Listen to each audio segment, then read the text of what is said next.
In what ways does your media product use, develop, or challenge forms and conventions of real media products? Our group used the codes and conventions of real trailers, as well as learning the codes and conventions of the genre that we had chosen, which was psychological thriller. As you can see on screen, I have included the codes and conventions of thrillers as well as trailers. So the codes and conventions of thrillers tend to be fast-paced editing, enigma. It's normally filmed in dark and urban locations. There's a sense of mystery, and also low-key lighting is very prominent in thrillers. Meanwhile, the codes and conventions of trailers tend to be reviews from magazines and newspapers. The trailers also tend to be non-chronological order to create enigma. The scenes also are sewn together from different parts of the film, and there's also tense and extreme moments within trailers. On screen, you will be able to see an influx of various film trailers that inspired my final product. This here shows a small percentage of the trailers that I watched during the initial planning period. These trailers definitely played a huge role in the development of my group's film trailer because it taught us to create an effective and realistic psychological thriller trailer that was classed as cinema worthy. Some ideas from real thriller trailers, such as camera angles, was used in our trailer to make it more realistic and make our product into something that our target audience would be interested in watching.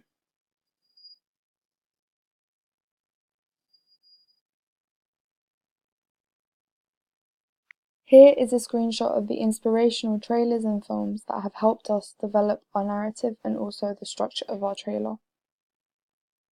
How does my trailer use codes and conventions of real media products? Ways in which we achieve enigma was by the use of various camera shots and angles, which led to the target audience feeling curious because each shot showed a different setting. Here you can see a close-up of the laptop, which is being filmed in the protagonist's room. Then here is a medium shot of the protagonist outside. After that, there is an extreme close-up of the USB in a graveyard. Then we move to a long shot of the protagonist running outside. Then there is a medium/close-up shot of the protagonist being tortured. Then there is a long shot of the fight scene between the protagonist and the antagonist. Then there is a medium shot of the protagonist being captured in a garage. Another way in which enigma was created was through the use of the character's body language and facial expressions, as this showed that our main character was fearful and paranoid about something or someone. Also, his body language created mystery and also foreshadowed some series of events. This picture here shows the protagonist being forced on the ground. This signifies his weakness at this point. His body language suggests defeat and his facial expressions also show that he is scared. Here is the antagonist's body language, and it suggests that he is running after someone. His facial expressions also instill fear into the audience, as he is portrayed as angry and dangerous. Meanwhile, here is the facial expressions of the protagonist. He shows that he is scared and confused. Meanwhile, this is the last shot in our trailer, and it shows the protagonist's body language as strong, straight, and firm. This creates hope for the protagonist and contrasts the garage scenes. The use of unchronological order for our film trailer towards the end also creates enigma, because the viewer is unaware of what might occur to the main character. This leads the target audience to question why the main character is caught in a chain of unfortunate events.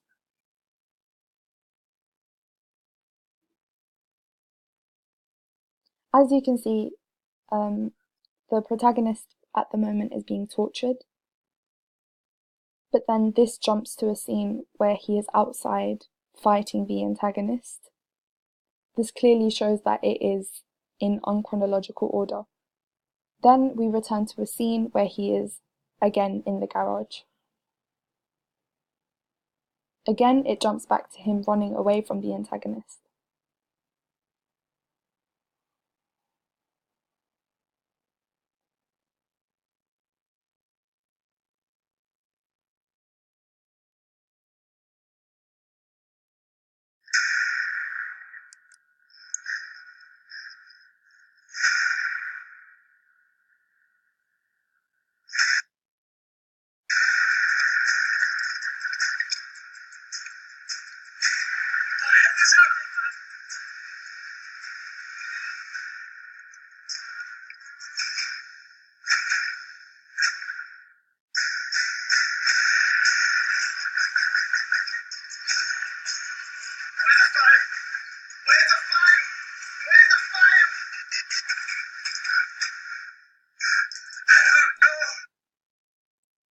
The soundtrack we selected for our final product played a huge part in the success of our trailer because of the way that the soundtrack was structured. The soundtrack begins slowly but strong. This caught the target audience's attention because of the staccato beats that were used at the beginning. The soundtrack then progresses and starts to pick up the pace. This really helped the film trailer create a sense of journey and made the film trailer seem like it was progressing to something bigger.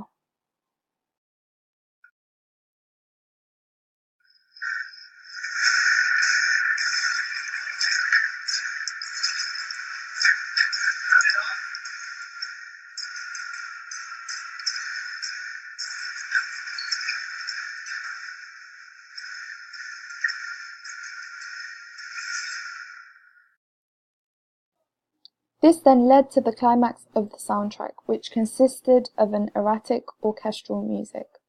This definitely heightened the tension and allowed the audience to receive a glimpse of the film's prime moments.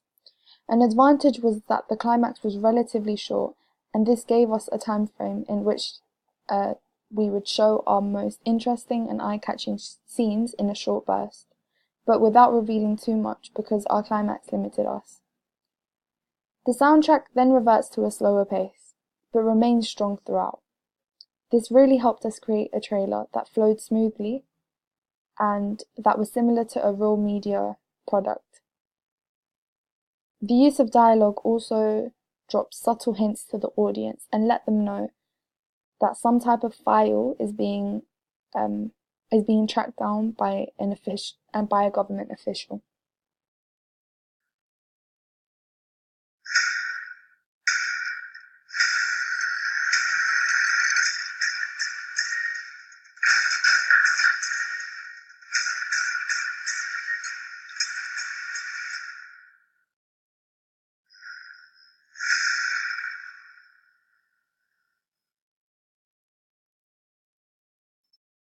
The use of typography and placement of intertitles. Our group understood that the use of effective fonts for both the intertitles and the font for the name of our film trailer was going to have a huge impact on the trailer's aesthetic looks. The font that we used in the intertitles remained the same throughout the whole trailer. This created a well-polished look and made the trailer look professional, as well as maintaining continuity. Also, the font used for our intertitles complemented the font that was used for the name of our trailer, as it had a computerized vibe and was similar to the font which was used for our film name Hunted. Both the fonts fit the psychological genre of our film trailer, as well as the narrative. This technique was based on the codes and conventions of real media products that we had studied initially, such as the placement of the intertitles being at the center of the screen. We adhere to these type of conventions so that we can create a realistic trailer. Here is some examples of the intertitles that were used in our film trailer, and then these are the inspirational film trailers and their intertitles. The use of idents. First of all, I will show you the idents that are used for the different films. This is the ident used for Seven.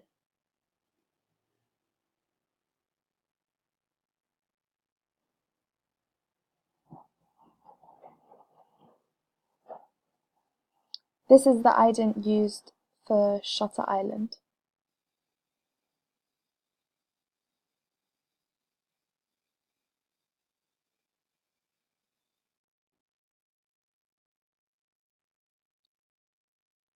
This is the ident used for Enemy of the State.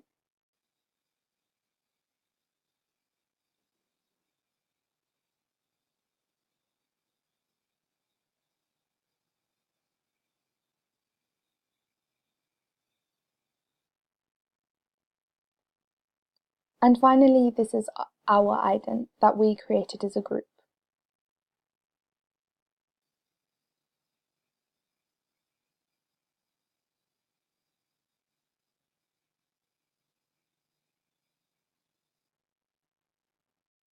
We focused on our ident at the beginning of our trailer because real trailers had their production companies at the beginning of their trailers as well. We decided to work on making our ident look professional, and we used programs like Sony Vegas Pro to create our ideal ident.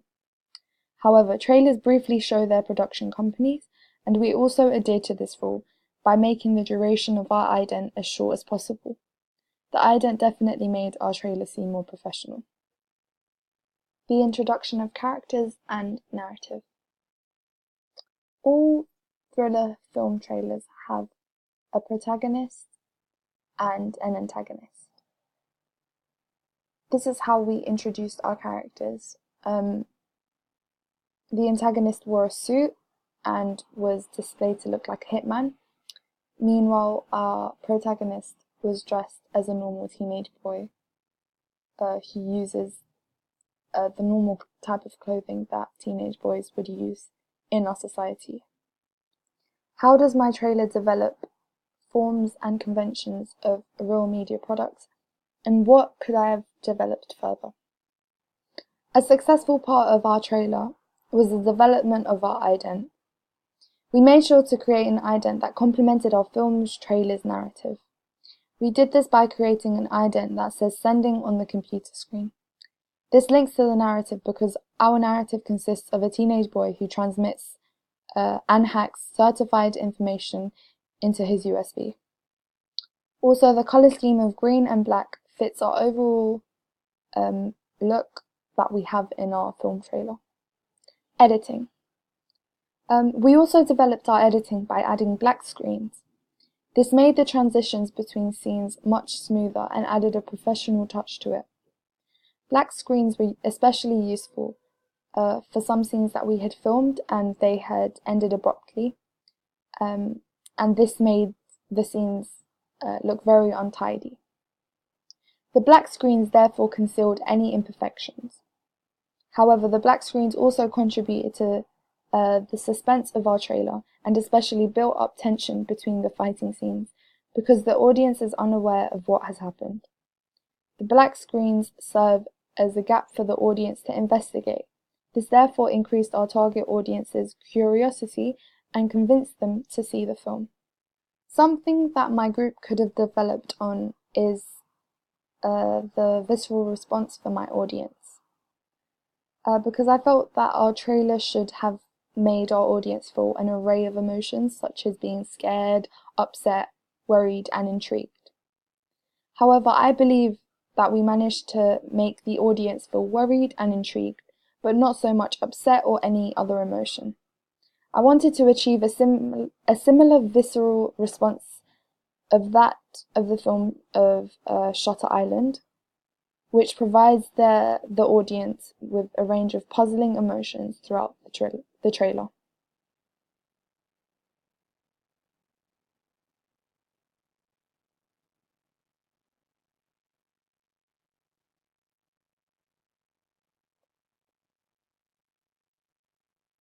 The gun would create fear in that case.